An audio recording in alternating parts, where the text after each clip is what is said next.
Les enfants ont besoin de leur père. Mais qu'est-ce que le père est censé faire dans l'éducation et dans la construction de son enfant? Je vais me baser sur des travaux de certains psychologues et sur mon exemple personnel, c'est-à-dire l'exemple de mon père et de mon mari. D'abord, il faut savoir que ton enfant, dès le ventre, il écoute les voix. On dit toujours que quand une femme est enceinte, il faut éviter de la stresser, il faut éviter de l'énerver, il faut éviter de te disputer avec elle. Ce n'est pas tant pour la femme seulement, mais c'est aussi pour l'enfant qui est dans le ventre. Vous savez, l'enfant qui est dans le ventre, là, il écoute, il retient. Il y a certaines choses, au fait, le cerveau se forme déjà au niveau du ventre de la maman. Donc, il y a des choses qui se passent. Donc, toi, en tant que père, vraiment, si tu aimes ton enfant, dès qu'il est dans le ventre, là, tu sais que ta femme est enceinte, tu commences à parler avec ton enfant. Tu as dit, ta femme est enceinte, hein? Nous, notre père, c'est comme ça qu'il faisait. Il vient, il tenait le ventre de maman. Papa est rentré du boulot. Il parlait comme ça. Hein? Papa s'en va au boulot. Papa est revenu. Papa va acheter des choses. Et j'espère que tu as passé une belle journée. C'est comme ça qu'il parlait, depuis le ventre. Quand ton enfant naît, il ne faut pas laisser les soins de l'enfant qu'à la mère. La mère même, là, elle apprend.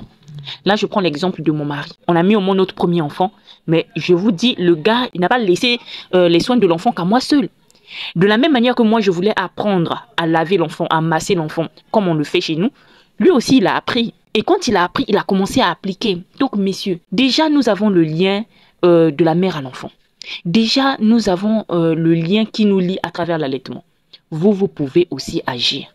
De telle sorte que tu sèmes déjà la graine de l'amour et de la considération dans le cœur de ton enfant depuis qu'il est tout petit. Et avec ça, il grandit.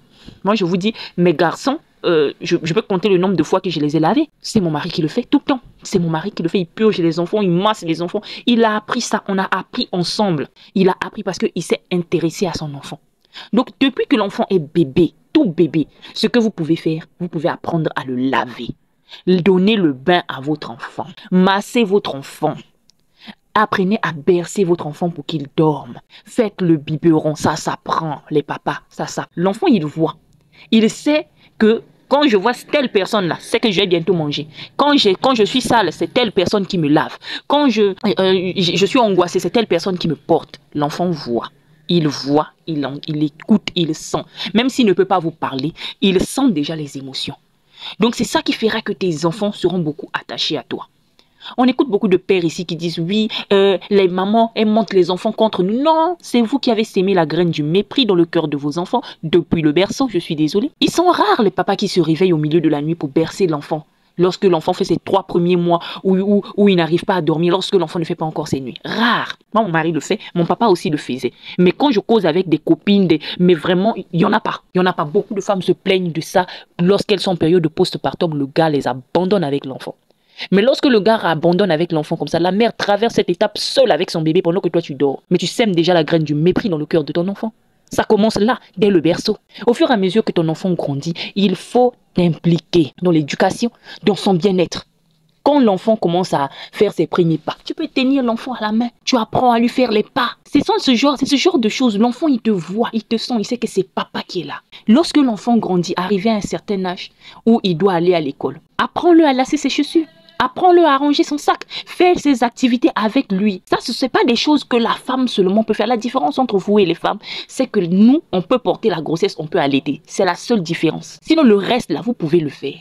Et nous, moi je le dis, c'est pas pour notre propre bien, c'est pour votre propre bien à vous. Parce que c'est vous, quand vous devenez vieux, qui vous plaignez que les enfants ne vous aiment pas. Alors que le mépris, là, vous avez planté ça depuis qu'ils étaient tout bébés. C'est ça, au fait. Quand tu fais ce genre de choses avec l'enfant, il te voit, il te capte, il sait que mon père m'aime, il sait que mon père est avec moi. Et quand tu vas lui imposer certaines restrictions, même s'il est fâché, mais il sait au fond de lui, au plus profond de lui, que son père l'aime. Amène ton enfant chez le coiffeur, messieurs. Amenez vos enfants chez le coiffeur. Tenez vos filles à la main, amenez-les au salon de coiffure. C'est comme ça que vous allez leur inculquer les valeurs. Moi, je me rappelle, notre père, il faisait ça souvent.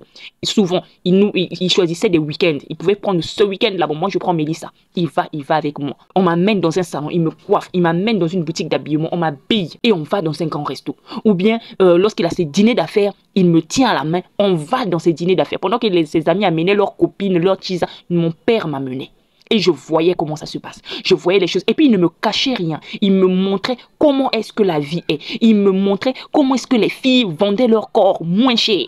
Père m'inculquait ces choses-là. Ce sont des choses qui ne quittent pas le cerveau de la fille. Tiens ton garçon en main. Amène-le chez le coiffeur. Amène-le à acheter des vêtements. Amène-le à acheter des chaussures. Joue au basket avec ton enfant. Joue au foot avec ton enfant. C'est ça, quand on parle de passer du temps avec l'enfant. Implique-toi dans le bien-être de ton enfant. C'est ça. Moi, je dis toujours, un père qui est très impliqué dans l'éducation de ses enfants. D'abord, au 1, il ne va pas en faire beaucoup. Au 2, ce sera très difficile pour lui d'entretenir une tisa dehors correctement. S'il est vraiment impliqué dans l'éducation et dans le bien-être de ses enfants. Vous avez le temps de courir les filles dehors parce que vous n'êtes pas impliqué. Et c'est même pas votre faute au fait. Parce qu'on passe le temps à laver les filles, à parler sur les filles, à charger l'éducation des filles comme ça. On n'éduque pas les garçons. Et c'est ça qui crée tout ce gros déséquilibre-là.